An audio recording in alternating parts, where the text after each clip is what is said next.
रोज रोजची टिपिकल खिचडी खाऊन कंटाळा आला असेल तर आज मी नवीन पद्धतीची खिचडी तुम्हाला शिकवते. मस्तपैकी उभा बारीक कांदा चिरून घेतलेला आहे, कोथिंबीर चिरून घेतलेली आहे. गॅस पेटवून कढई ठेवली. कढईमध्ये तेल टाकलं, जिरे टाकले, कढीपत्ता टाकला, अद्रक लसूणची पेस्ट टाकून उभा चिरलेला कांदा त्यामध्ये टाकून दिला आणि कांद्याला मस्तपैकी भाजून घेतली. सकाळची उरलेली कोबीची भाजी होती तर कांद्याबरोबर हिरव्या मिरचीची पेस्ट, हळद आणि लाल तिखट, किचन किंग मसाला, विंडालू पेस्ट आणि शेजवान चटणीचाही मारा केला.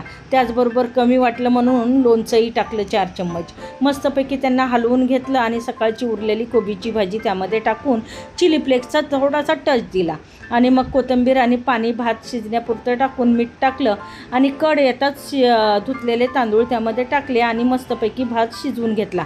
अशा पद्धतीची खिचडी तुम्ही करून बघा, खरोखर खूप आवडेल.